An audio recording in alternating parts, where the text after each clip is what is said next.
for you the information that we know here. That you heard from Councilmember Don Addis out there calling for it to stay offline until a thorough investigation has been complete.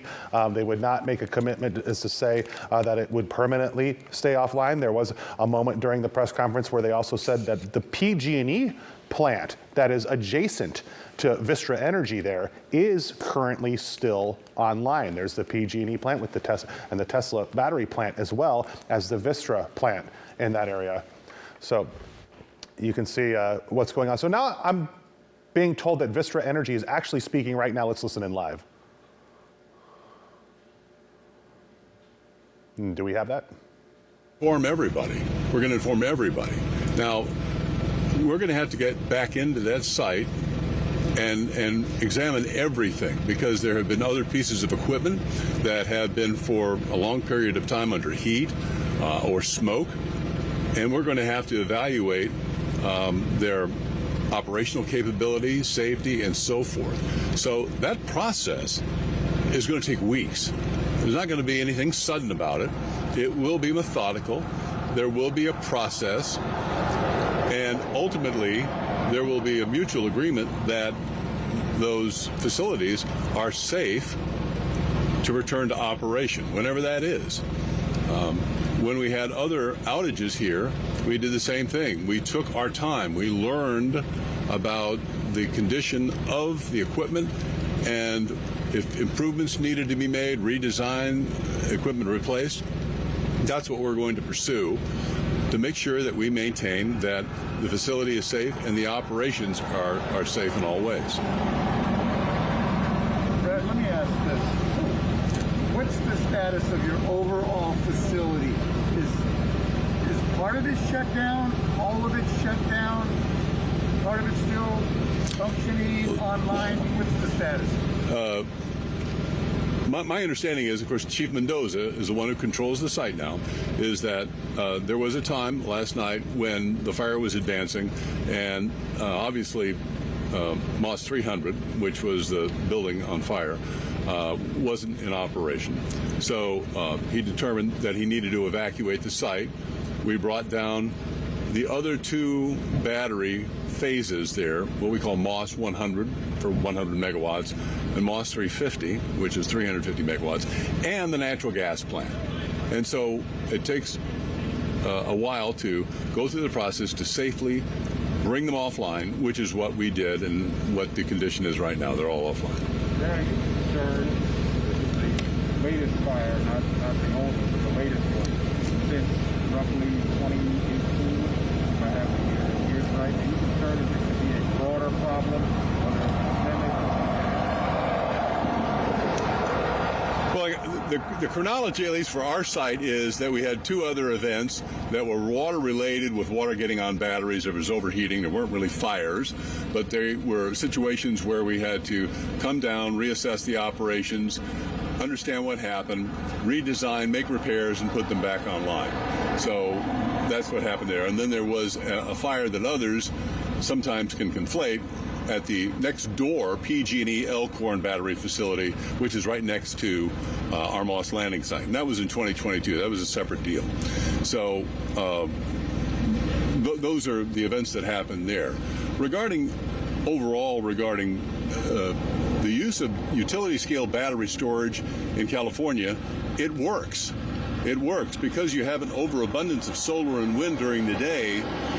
That energy is lost if it isn't absorbed by utility scale batteries. You'll note that in 2024, there were no rolling blackouts. There wasn't a threat because there were some 10,000 megawatts of battery storage in California now to capture that renewable energy during the day. Now, technology has many benefits. Look at the cameras you're using, the phones we use every day, the cars we drive. Technology has many benefits in our lives that outweigh the risks. But I'll remind you that no technology is perfect. Can you describe just the nature, and I'm sorry, I had colleagues here this morning, so they might know all this. No worry.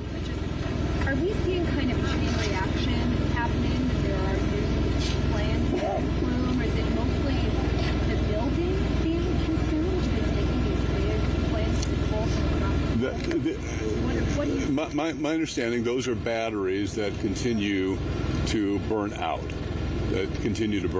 And again, this is Chief Mendoza's call. He has the site, and the strategy now is to let them burn out and become extinguished before we can get back in there, and that's going to be his choice is the safest process to go forward.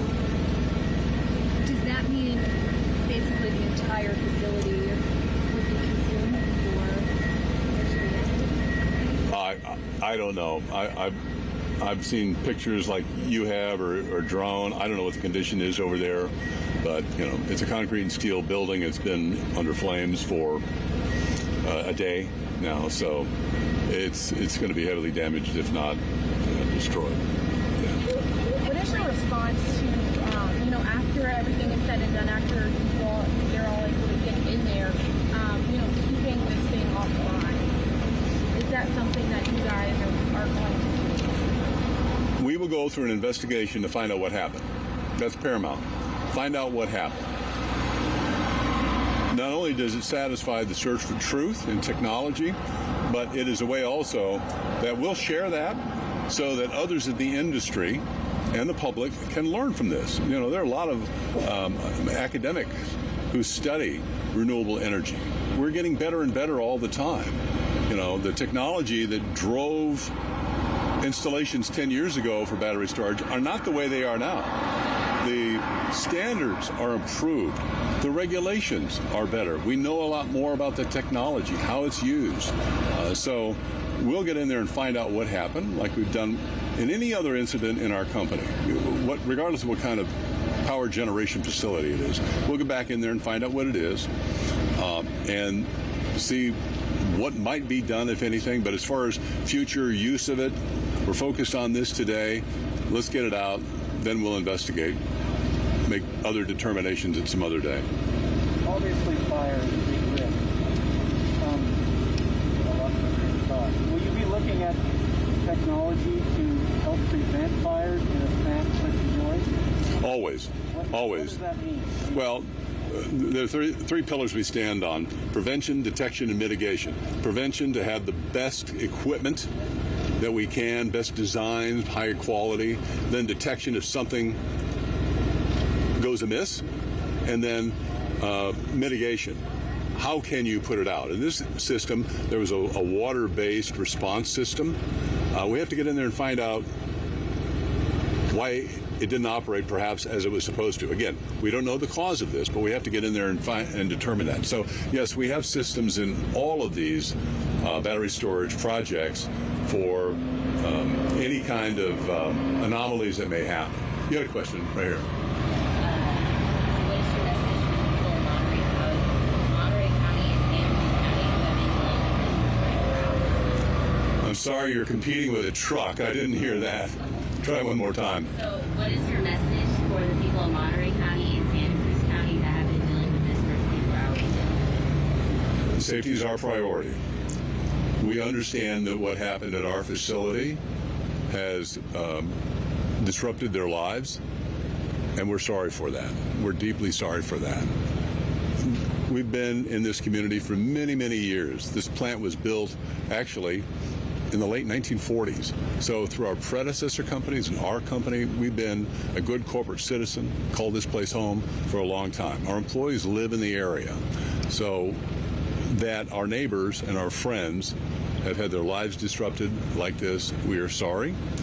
We are committed, I can tell you this, that we will find out what happened here, and that we will be committed and dedicated to operate our facilities as safe as the best technology and human minds can make it. And do you think this will affect power supply to any other areas? That would be a question for your grid operator in California independent system operator on, running the grid. That's not what we do. We generate the power or store it and release it. Yeah. But I was wondering if you could elaborate about this water-based detection system. Uh-huh. It sounds a little vague. Can you? Sorry, I don't know what it looks like. Yes. When Moss 300 was designed, and this goes back to 2018. We looked at what are the standards for a utility scale battery storage through the California Fire Code, International Fire Code, National Fire Protection Association 855, which is a standard for batteries like this. Underwriters Laboratory. We looked at all those standards. We started meeting with Chief Mendoza before really anything was done. Get your first responders in at the design level, all right, and on the drafting board. So we worked through all that, and if we were going to put batteries in an existing building, the guidelines were that for the mitigation part of this, if there were an overheating detected, to put water through a nozzle into the back of each module that is in a rack. And that's the system that we designed. So if there is an overheating or a module goes into what's called thermal runaway, there would be a system that would find it and then inject water into that module to cool down whatever's overheating, but then also stop any propagation where one battery pouch heats up the next, So it would isolate. Yes, it would isolate it and then run in water like that. We have to find out how that responded. Did it respond properly? Did it not? What happened? We don't know, and I don't want to speculate. So, but that was the system. Follow-up question. If Bistro was to want to go back online, which authority or oversight body would it have to go to just to get that? Well, I don't want to get into what we're going to do there, but I will tell you the process is we work very closely with Chief Mendoza, North County Fire, Monterey County, and the CUPA also. There are water district, requirements and other state regulatory agencies as well. I have one more question. If I Okay. understand what you're saying, so if the batteries get hot, the water cools it down. What happens when they catch on fire? What are there systems to stop the flames? That's what it's designed to do. That's where we have to get back in and determine what happened. Yeah. Thank you all. We got to go. Thank you.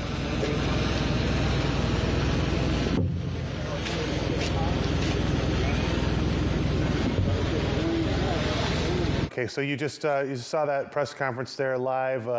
Representative from Vistra Energy talking there at one point when asked about the message to the community, Monterey and Santa Cruz counties. He said he was sorry for the inconvenience, and then talked a little bit about the procedures there at that plant.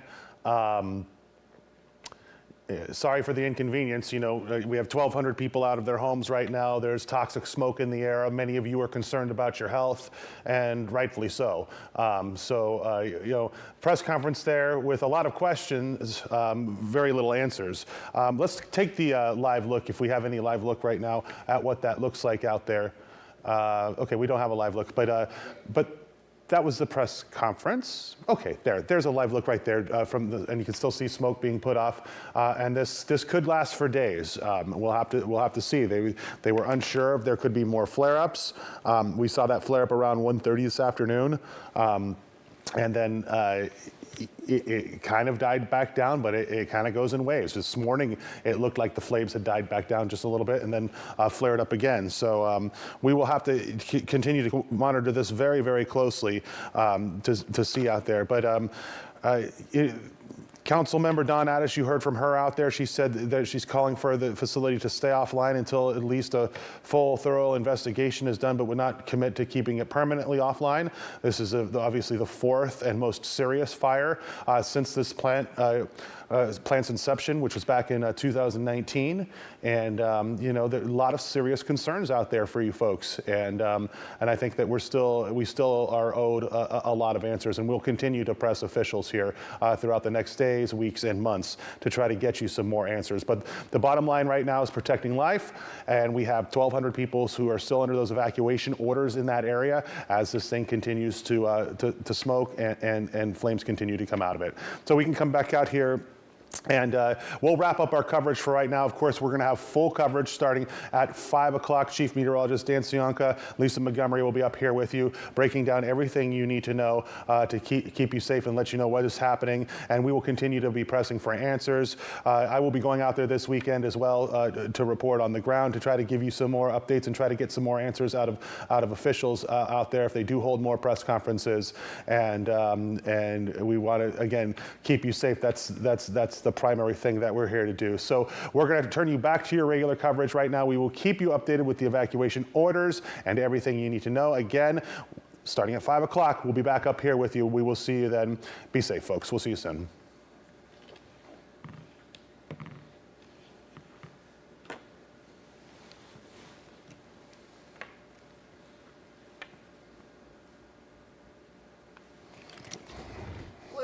Clear.